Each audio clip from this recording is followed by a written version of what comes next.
A beautiful day it is, Wednesday, the 7th day in the month of July in the year 2021. Welcome to Breakfast Central, reaching you live from the economic capital of the most populous nation in Africa, Nigeria. I am Oluchi Enobong. And I'm Olisa Chukuma. Good morning, Africa. Welcome to Breakfast Central. We are set to bring you top stories and news from across the African continent. Well, let's start with a look at the headlines for today, Wednesday, July 7th, 2021. We'll start with the uncertainty surrounding Zambia's Kaunda's funeral, which starts today. And we will be taking you to Nigeria, where reactions trailed the petroleum industry bill passage. Also on the program, Zimbabwe introduces new currency notes. We'll tell you all about it on the program. And we will be giving you COVID-19 updates right here. There'll be entertainment where that man there, Diamond Platinum, teases U.S. collaboration with who?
If you just tuned in, this is Breakfast Central, and we're asking you to follow us on all socials. Now, we are at News Central TV, and we're on Instagram, we're on Facebook, and our website is www.newscentral.africa. Well, let's start off the day by checking out what stories are on the front pages of the papers.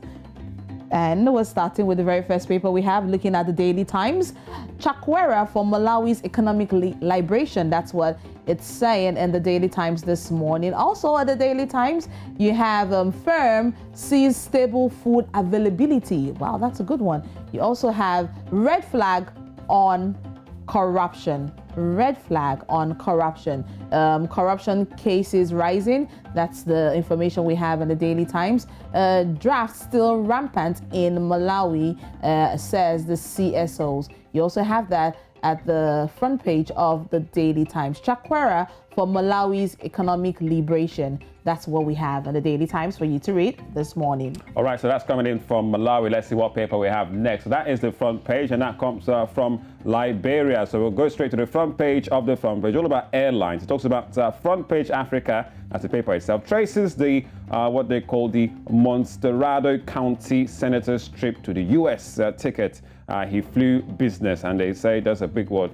Dylan lied. That's on the front page there. It says they're using the confirmation number of the ticket. Senator Ibrahim and Darius Dylan posted to Facebook to debunk Front Page's report that he flew business class. All right, so all about controversy on that one. Also on the front page, it goes, why was Bishop Klayi dismissed? You can find out all about why on the front page of the front page in Liberia. And there's a picture of also the Roberts International Airport in the country's capital. Hold on more on the front page from Liberia.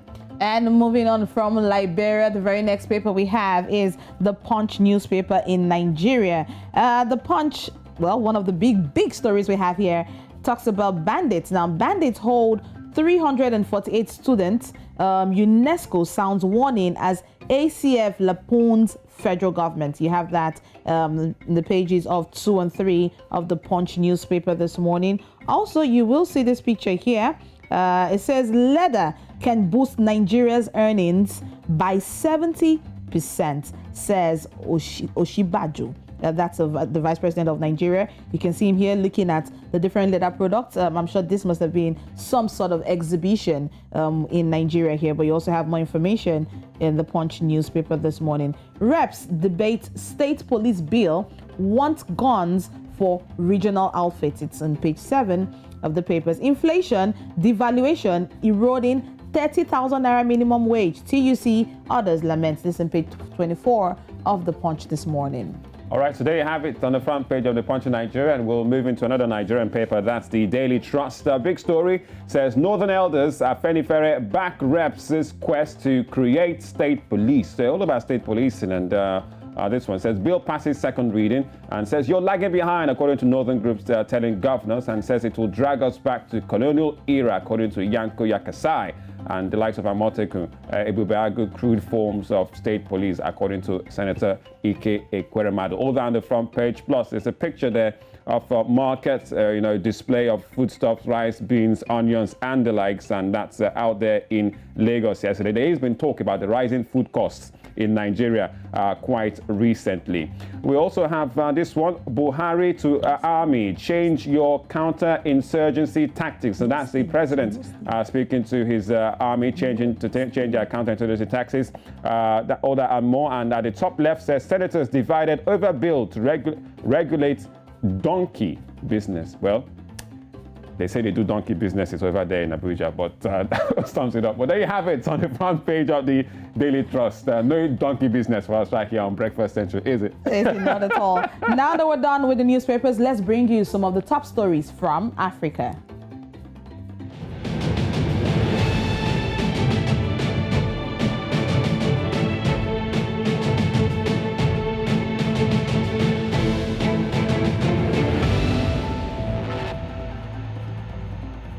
Right, you're watching Breakfast Central now on Thursday, the 1st of July, 2021. That was last week. The Nigerian Senate passed the much-awaited, anticipated, and debated petroleum industry bill, what they call PIB, with 30% of profits accruing from oil and gas operations by the Nigeria National Petroleum Corporation, the NNPC, now to be set aside for exploration of oil in the frontier basins. Now, the Senate, before passing the bill, met behind closed doors with the Minister of State for Petroleum. We have that Tim Perry Sylvia, and the Group Managing Director of the Nigerian National Petroleum Corporation, that is NNPC, in the person of Melekari. Now, the passage of the bill comes exactly 13 years after it was first presented to the National Assembly in 2008. Well, the number of years spells out how this has been long and drawn out. Now, we are now joined by International Upstream Petroleum Business Platform Advisor, 2011 winner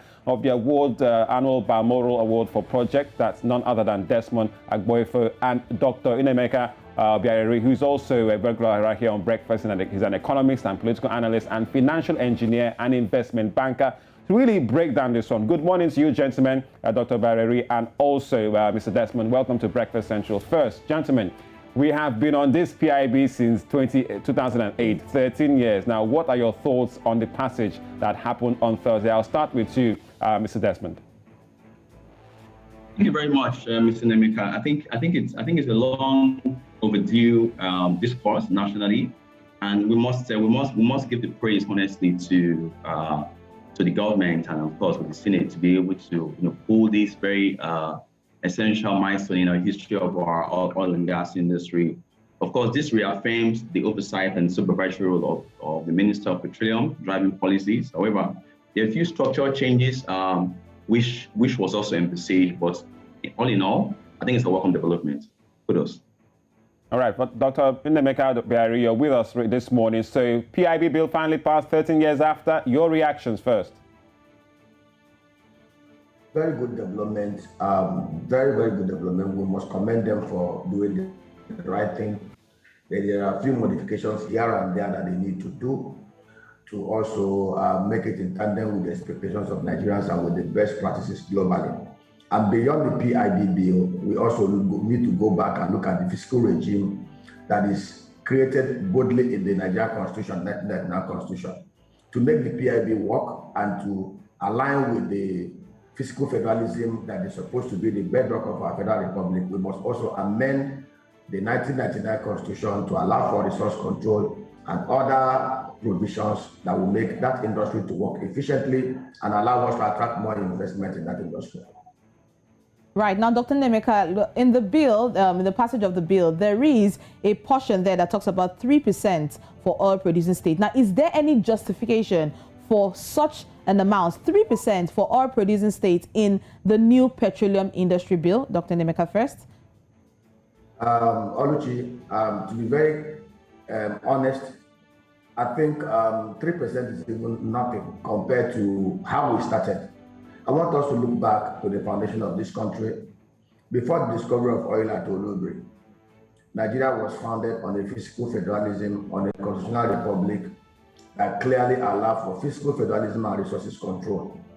So the PIB bill that provided 3% for the communities does not yet align with the constitutional arrangement that was entered into by the founding fathers of this country, and which still represents the only constitution in this country that was agreed to by the constituent unit. It's a federal republic. If you go to the United States of America and look at the constitution of the US, of course, we modeled our presidential system of government after that. You will see clearly that the states and the communities control their oil resources and they pay tax to the center, just like the state of Texas and some other states that produce oil. So beyond the PIB bill, I feel that the communities and the regions from where these resources comes from must control at least 50% of the revenues coming from that region, and then they will pay as taxes to the center 50% of whatever that is accrued to them. 3% does not yet cut the ice. We must go back to the foundational structure of this country to align with the PIB. 3% to it does not cut it. Thank you. All right, now, Mr. Desmond, do you share the same sentiment that 3% is not a justifiable percentage for the host communities? Right. Thank you. Thank you very much. And I must express my thanks to my fellow panelists on this discourse. Before I even give my own very fair assessment of that, I think I need to also point something very clear. The 3% that is being passed is based on a lot of analysis and expert advices. Case in point, I was part of the discourse where the GMB has rightly gave some scenarios as to why the 3% was passed. Initially, it was 5% that was passed. And just to put that in context, 3% was based on few of these analysis, which I will share. So based on that, they've been able to come up with some scenarios where 3% comes to roughly about $500 million annually. And of course, they also pinpointed that across even 4.5%, which is about $770 million. So case in point, I mean, the reason why 3% has been passed, I mean, even from the House, we can appreciate the fact that this is just one of the icing on the cake. We also must consider other funds that are also put under discussion. So you also have the midstream gas infrastructure fund, which is really aimed to support accelerated energy transitions globally, and of course to improve gas development activities. Right now, I mean, you'll appreciate with me that we're in the age of gas. I think the discussion should be a lot more a holistic approach to see what comes to the host communities. So, I mean, they've passed the host community bill, they passed the midstream bill, and of course, the bigger one is the Frontier Exploration Fund. I mean, I think we should look at it from a point of view that all of these funds are not necessarily to better the lives of the host communities where the oil is being produced, but also in the interest of the national economy. So in my own fair analysis, it's still open for discussion, but I would think for now, because we're still very much new in this season, this is just 1 week into the passing of the bill, 3% would work for me for now. And then, of course, there have been a lot of agitations from the South-South Government Forum and other interest groups. But I think it's something that we should even deliberate even further. So for now, I think 3% should stay as is. All right, Desmond Agboy, for fair point. But I want to come to Dr. Nemeka on this one, because you mentioned about the agitations even from the South. Dr. Nemeka, we've seen the declaration of 10% for oil-producing states by all South state governors in Nigeria. Will this, enable the Nigerian lawmakers to adjust their earlier 3% for the oil-producing states? And what would that perhaps mean? We know that we're just still 1 week into the PIB bill, but this is a strong one from the South governors, 10%. To be honest with you, the major challenge we have in Nigeria is that we'll keep on addressing the symptoms and not looking at the root cause of our problems in this nation. Nigeria, as of today, based on our demographics, based on the huge resources available to us, both in terms of human resources and natural resources, should be nothing less than a $5 trillion sized economy if we are doing the right things. But we continue to pinch here and there without looking at the foundation. Take us back to the root cause. Where were we between 1959 to 1966 when we had the golden era? Resource control is the only way out of this. You do not tell a person who owns the resources how much he will get and how much will come to the center. Nigeria is not even, sincerely, Nigeria is actually poor when you look at the oil and gas reserve that we have and even what we produce from the oil and gas field. Kuwait, as tiny as they are, over $750 billion that they've set aside post-oil era. And here we are talking about a resource that will even contribute up to 6% of our GDP. The only way out, whether 10% or 3%, we need to treat the foundation. The PIB is an offshoot of the 1999 Constitution. That is why we're not yet at this. We have to go back. Let us devolve powers and then bring about resources control. Let the South-South region control their resources. 50% of whatever is produced from that region, whether gas, whether oil, whatever, should go to the regions and to the center. Right? We said about 30% of the NNPC limited profit should go to the frontier basin oil exploration, whatever. Have you forgotten that before the advent of oil, how did we fund oil exploration in Nigeria? I'm from Imo State, I'm from Oki local government area. There is no drop of oil in my zone, in my local government or my zone. But I am of the belief that the only way we can grow this economy, the only way we can reset this country, to make it competitive, to bring excellence, and remove all this kind of what politics we play around in trying to allocate resources, is for us to go back to the basics. We tweak the physical and autonomous framework of this country to make it work. If we are convinced in our Kigwe zone there is oil, we have to provide the physical framework to drill oil. And there's also the argument about refining and exportation and reporting. But I think. But I have a question for Mr. Desmond. Now, Mr. Desmond, you just from what you said, I mean, you have the opinion that 3% might be enough. Let's look at some of the statistics that we've had from some of the major oil companies in the Niger Delta region. Now, from the year 2014 to 2018, one of the major oil companies gave a report that they lost about 26,000 liters or barrels of oil in that region. Now, that's equivalent to about 4.1 million liters within the space of 4 years. Another major oil company from the year 2011 gave a report that they lost over 110 barrels of oil. Now, that's about 7.5 and 11.5 million barrels of oil within 2011 and 2018. Now, if you put this in, if you want to bring this to a more realistic pictures, this is over 7 Olympic-sized swimming pool barrels of oil that has been lost within those timelines. Are you still of the opinion that 3% might be enough to cater to the pollution that may have occurred from the spillage of these oils? Okay. Thank you. I think you made some very strong, interesting points. When we look at the whole economy, I want to draw a parallel into my fellow panelists and also the point that you raised. But let me start from his own point, because that will set the tone. The oil and gas industry, I have worked in Nigeria and also have worked in Middle East as corporate advisor, and then I've worked in OPEC also at some studies. Let's look at the industry in context. Nigerian reserves stands around maybe 40 billion barrels or so. And look at the cost of production. I think this is where we have to get it really clear. Our cost of production in Nigeria depends on the size or on the location, if it's onshore, offshore. Averagely, we can say it hovers maybe around $40–45 a barrel. It depends on where you're looking at the discourse. But of course, looking at other very, very much buoyant oil countries like the UAE and even the Saudi Arabia, they hover around one digit, maybe $8–9 per barrel. And again, look at the production per day. All of these points that I'm trying to make is, as a country, based on our numbers, we are 200 million people by population, and look at the value of production that we're producing. But taking into consideration that right now we are hovering around 2 million barrels per day maximum production, including condensate and all that.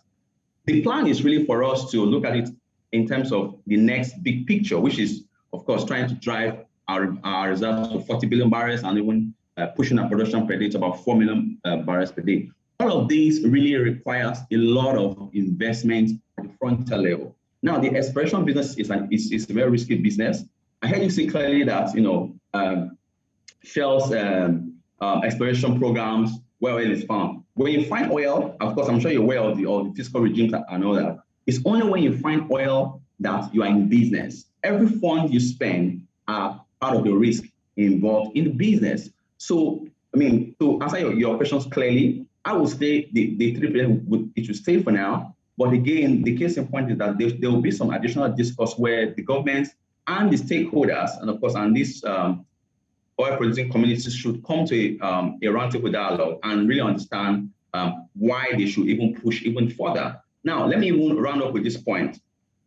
The issue about the accelerated energy transition, which is really to improve our carbon footprint globally, it's also part of what we should consider long term. So, case in point, the gas flaring penalty, which has been ring-fenced, for just the host communities, all with the aim to stop gas flaring. That's not to say gas flaring should be an alternative to drive government revenues, but it's also a way to ensure that we expand our gas base. As a country, we do maybe 178 TCF of gas. We are a gas-driven economy as opposed to oil. So I think we should look at the whole big picture and stay all in focus. Thank you. All right. Thank you very much, Desmond Agboifo. But before we let you gentlemen go, now the bill has been passed, after 13 years. Some people will say, oh, thank God, positive. So, but what next? Do you see President Buhari, assenting to this bill? And how soon can, you think this will be? I'll start with you, Dr. Inemeka, before you go. In 2018, it's on the down. Let's hope that he will sign it into law. So that, like my co-panelist stated, let us, maybe if he signs it from there, we will now keep on pushing. But like I said, we started, but until we address the foundational issues about the physical environment in Nigeria, we'll keep on limping. All right, Desmond, before you go. Okay, yes, I think, of course, it's been passed. Thank God for that. I think what is even equally important is for us to even ensure that there is fairness and transparencies in this industry. The oil and gas industry is key to Nigeria.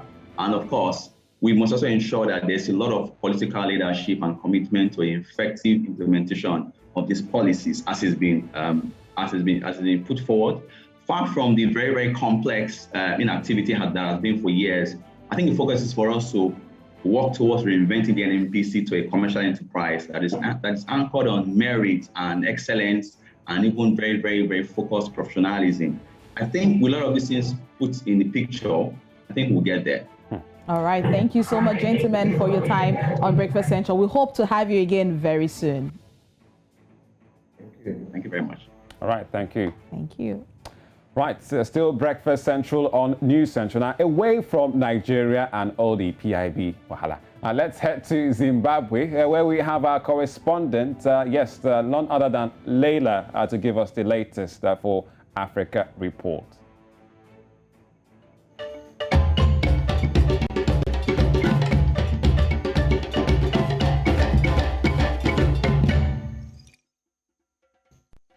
Good morning to you too from the cold city of Harare in Zimbabwe. Well, the streets this side are all about COVID-19 and COVID-19 vaccines. And people are talking about rights.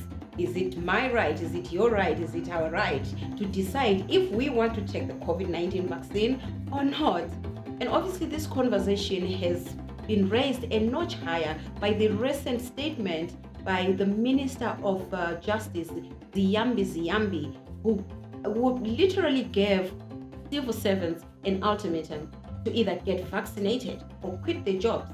And earlier I spoke to Amalgamated Rural Teachers of Zimbabwe President Oben Masaraure, who actually expressed anger at this statement because he says the taking in, the inoculation, it has to be one's decision. It has to be one's right to either decide to be vaccinated or not. And let's hear more on what he had to say.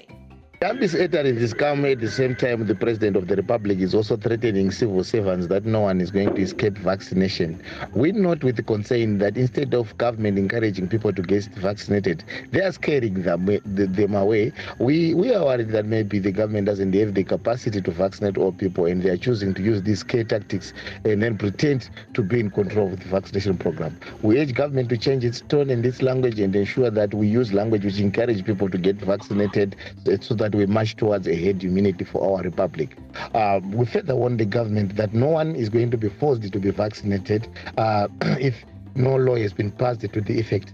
As things stand, only those who volunteer are going to be vaccinated, and no one is going to lose their jobs because the Constitution of the Republic still protects our rights. That was ATU's President Oben Masaraure. As you heard there, his main worry is the issue of language. He says the government is not using a friendly language. The language that the government is using is threatening and it's not welcoming and it's discouraging. So he says the government is focusing more on threatening people to get the vaccine instead of encouraging the populace to get the vaccine. Still on COVID-19, the country is expected to receive 4 million doses of the COVID-19 vaccine on Thursday, the 8th of July. And well, still on COVID-19 as well, the cabinet has announced stiffer and stricter COVID-19 regulations with immediate effect. The cabinet said that it was taking back the 2020 regulations that were in place during a spike in COVID-19 cases. And obviously this comes because Zimbabwe has been experiencing a spike in COVID-19 cases with over 1,000 cases recorded each day. So some of these stiffer regulations are that only essential services and those that are in the frontline workers are the ones that are allowed to move around. If you are any other person who's not in the two industries and you'd like to move around, you should have an exemption letter that says why you are moving around and where you work and your purpose for wanting to move around, or else the country is back on total lockdown. Everybody needs to stay at home, and that's the message. Stay at home, sanitize, wear your mask, social distance. That's the message, that's the gospel that's moving around. Get vaccinated if you can. If you are close to any vaccination center, go and get vaccinated. That's the message that is being pushed around. Well, in other news, the Reserve Bank of Zimbabwe has announced that it is adding a $50 note, Zimbabwean note, into the current circulation that had the $5 note, the $10 note, and the $20 note. So they are adding the $50 note. And this is the Zimbabwean money. But Zimbabwe is still a multi-currency country with mostly the US dollar and the South African rand being in use as well. Back to you.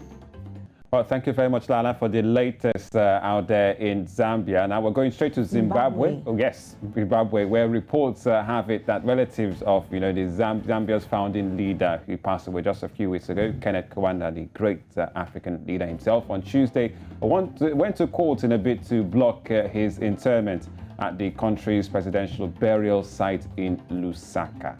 Now, the hero of the struggle against white rule in Southern Africa, who died on the 17th of June, was due to be buried today, Wednesday, following a state memorial held last week at the city's 60,000-seat National Hero Stadium. All right, so that is the discourse going down in Zambia. The passing of Kenneth Kaunda a few weeks ago and the burial clearly is going to be a statesman-like, ceremony. We expect perhaps former head of state to be there for this one. With some major heads of state. Now, but there's a twist to this story, Elisa, because some of his children and grandchildren have actually approached the High Court in Lusaka to stop the scheduled burial. And this burial is supposed to happen today as we speak, for 10 a.m., which is 8 a.m. GMT. Now, they also want the court to allow them bury Kaunda next to his wife, Betty, late Betty, who died in 2012. And all of this is to fulfill his own wishes, because he had said it prior to when he died that he would like to be buried next to it his does wife. appear that the state is doing something else that is contrary to what the family wants. So that is the imbroglio. I hope we're going to have a situation of maybe not too similar or too dissimilar from the likes of Mugabe when he passed away in Zimbabwe a couple of years ago, where there was comments about the wife, the children, the family, the state. Are we burying? They're taking him for a funeral at his village. Are we going to the stadium to have a state ceremony and all that? So these are the issues that really do pop up, and it's not for the first time.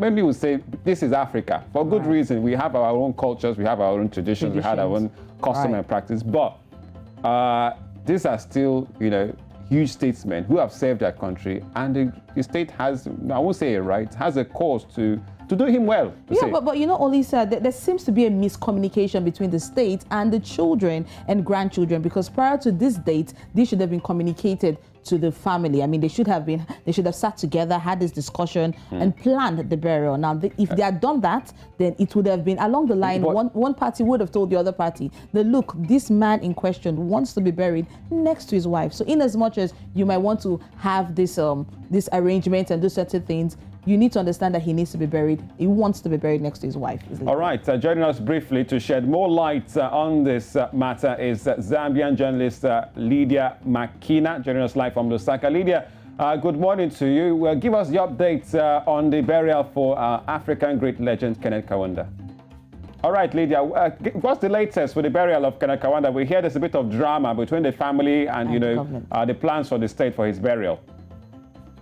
Oh, yes. Currently, the situation, rumor has it that the family of the founding president, Dr. Kenneth Kaunda, and the government, as of now, rumor has it that the family had taken government to court over that they need to bury the body of Dr. Kenneth Kaunda at a state house instead of they want Dr. Kenneth Kaunda to be buried next to his wife, who is Betty Kaunda, who died in 2012. So now there's a confusion that they are yet to decide where to bury him. Well, the final say from the state says that he needs to be buried at the state place, which is an embassy, today. So the burial is still on. The burial process is still on, and it's just the misunderstanding between the family and the government, so to say. So this is what is happening. But as I'm talking to you right now, the funeral service is being taken place at Cathedral Church, Holy Cross in Lusaka right now. So we see that the sons of Dr. Kenneth Kaunda are present, and other state holders. We see the fourth Republican president, Rupia Bwezanbanda, is also in attendance, and his wife, and the Republican president, Dr. Edgar Changwalungu, is also at the state house funeral in attendance for this. So just the confusion is just that where to be buried. So currently the statement that was issued that he will be buried twice. First, they will bury him at the embassy, which is the state burial site, and later will be taken to be buried again to his next to his wife next to his wife, which is at the lodge at the family house lodge next to his wife. So the confusion really is just between the family and the government, but they have yet issued a statement to say he'll be buried twice, which is something that is really confusing as of now. But the barrier session is being taken place. All right, Lydia Makina, thank you very much for joining us live, our correspondent in Zambia, Lusaka. We mourn with all Zambians, and well, what can I say? It's not everyone that gets to get buried twice. Yes. Yeah. You know, that's Thank you very much, Lydia. Coming on Breakfast Central. All right. Coming up next on the program today. Right, so we'll give you programs to watch on NC much later today, lots of them. And Italy beating Spain on penalties to reach Euro 2020 final. And in the world of entertainment, Diamond Platinum teases U.S. collaboration.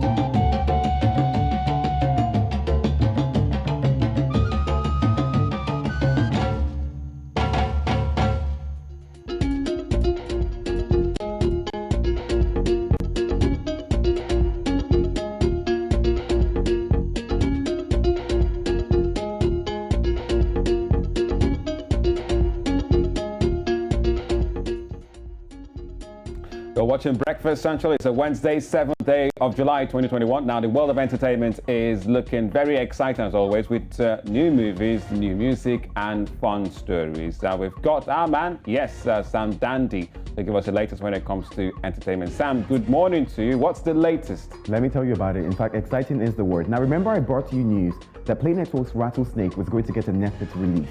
Well, today that film is #1 on the streaming platform. And that's super exciting, of course, we know. But that's not the reason I'm here today, right? Let me tell you what's happening. So over the weekend, in fact, less than 24 hours ago, let me be honest, they took to social media to release a list of forthcoming films and projects. Now, the new titles include one classic remake, they're known for that, 2 biopics, and an original story. Now, the long-anticipated Glamour Girls remake expected to premiere this year alongside biopics of Jaja Wakwobo and Shina Rambo. Now, the studio's new list also unveils the 93 Hijack. Now, the title of its recently announced film based on the 1993 Nigerian Airways plane hijack. Now, other titles include The Aki and Popo, Man in the Mirror, and the studio's original film, The Six, which will reportedly center on Ramsey Nouah's character from the living in bondage breaking free. Now, that film made great money, big money in Nigeria's box office. Now, the studio is yet to confirm production details for some of the movies on this list. Now, according to unconfirmed reports, production may have kicked off for Glamour Girls ahead of its December 2021 theatrical debut. Now, frankly, there's so much to expect with Charles Okwaleke's project. Now, we've seen from Breaking in Bondage to a couple of other films, in fact, Rattlesnake, and they made money, over 50 million naira each in box office. Well, let me move from that to Ghana. Now, after being missing for 7 years, Ghanaian hip-life musician Castro and video vixen Janet Bandu have now officially been declared dead.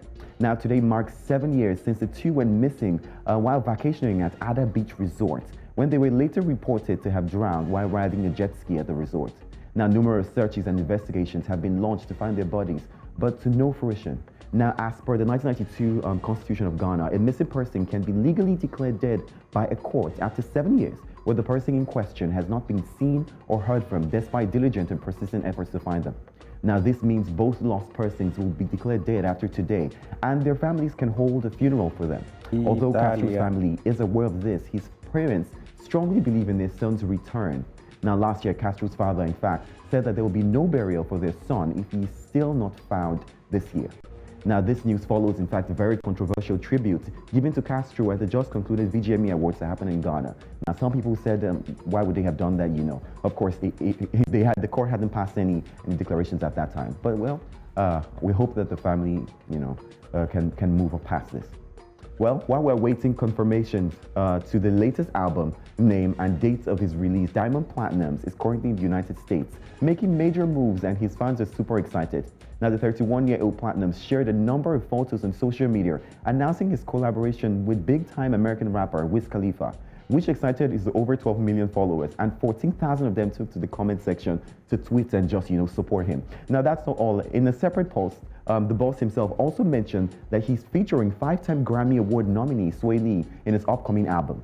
He's also being spotted together with Akon, Busta Rhymes, Swiss Beats, amongst others, all heavyweight international music stars. Now, while there's very little information out about the upcoming album itself, the name or who's going to be featured, we look forward to enjoying the contribution, these African acts will have on such a great African body of work. Diamond is big. And let's not lie, fingers crossed, hopefully we get the album before his Gambian tour, which he announced that's going to happen in November. Dandy, I mean, I'm just looking forward to the album, to the song being released, but I don't like this situation of them doing me, the more you look, the less you see. I mean, that's how it happens. We have to tease it a little bit. Thank you so much, Sam, for all the juicy entertainment stories. But we're not done yet on the show today, as we still have more to come. All right, and that more to come is clearly when it comes to the world of sports. And where do we begin? All right, we can start from the African perspective. A bit of sad news. Tennis, Wimbledon. One lady who has been quite busy for Africa out there at Wimbledon is on Jabeur. But it looks like her run has come to an end, many will say finally. Now, she lost out to the lady who's the second seed. That's Anya Sabalenka of Belarus. She lost out 6-4. 6-1. So it's a sad one because we were gunning for her to, go all the way to the semi-finals and perhaps make the final. She's from Tunisia. She's 26 years of age. She's the 21st seed. She's the world number 24. Come on, the 2020s really have been doing well. But this lady, Aya Sabalenka, did not take any prisoners yesterday. Straight sets to make sure that she doesn't get beat by Jabeur, who defeated Grand Slam champions like Venus Williams, Kabine Muguruza, and Iga Swiatek. So she had taken out a couple of huge players before meeting Sabalenka, and Sabalenka had to do the job. She held the break points in 5 minutes opening game, but could not take her chance. And Sabalenka held with a pacey serve down the middle and opponent and could not return. So Jabeur is out. So there you have it. Let's check out the results for you. Other matches we saw yesterday in terms of the women's tennis. So Ashley Barty is through to the next round. No problems for her, defeating a fellow Australian there, 6-1, 6-3. Pliskova, the ace, is also through. Sabalenka, just like we talked about, beating Jabeur. And Angelika Kerber of Germany, 25th seed, knocking out Karolina Muchova, 19th seed, 6-2, 6-3. Today, there'll be matches for the boys. Yes, quarterfinals. Novak Djokovic against Martin Fosovics, big one. Roger Federer against Hubert Hurkacz of Poland. Matteo Berrettini against Felix Alasime of Canada. He has to be very careful there. And Denis Shapovalov, another Canadian, who's the 10th seed, taking on Karen Khachanov of Russia. But all eyes will be on Djokovic and Roger Federer to see if there's any slip-ups. But many will say, they might just get it to the semi-finals after all. All right, away from the world of tennis, let's go to the big one. Now, if you like pasta and you like wine like me, and pizza, you're from Italy, well, you can celebrate because it's Forza Italia. Penalty dispatched by that man, Jorginho, for Chelsea. He scored a winning penalty to take Italy into the finals of Euro 2020 at Wembley. He was as cool as ice in Wembley yesterday when he scored the last one for Italy. They won the penalty shootout.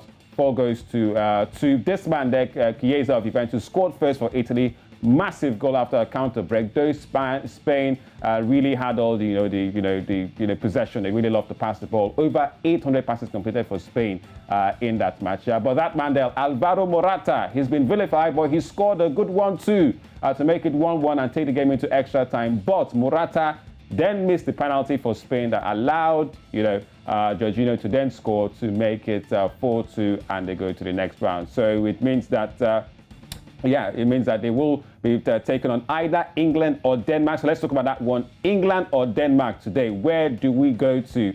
England, that is it. England, they've come up form. Harry Kane is scoring goals in this tournament after an early slip-up, but the captain is leading quite well for the Three Lions. But they've also got to take on this Danish side, who are quite spirited. You remember that and this is their captain there, yes, Kasper Schmeichel. He's born and bred in England. He's saying that it's not coming home for England anymore because it's going to be a fight. Don't forget Christian Eriksen suffered a cardiac arrest, and he'll be cheering on his team against this England side. Let's see how they all go for Gareth Southgate. Dolberg against Harry Maguire. So that is offensive against defensive. There's lots of battles tonight out there at Wembley, and that man there, Harry Kane, against fellow Tottenham, the midfield player, both of them playing at Tottenham. There will be lots of friends in that one, but no friendship at Wembley. We'll see how it all goes between these two sides. So let's check out results for you elsewhere when it comes to Copa America.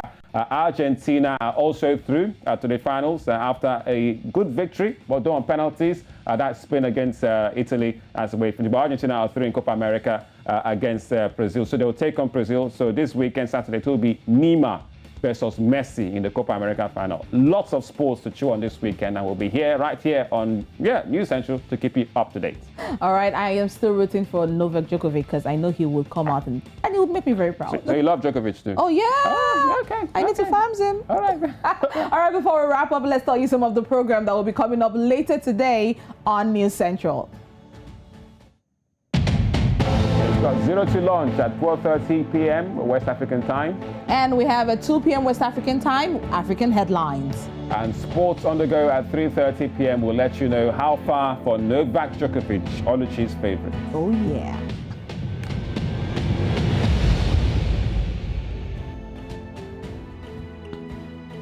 All right, so that's the package on the show today.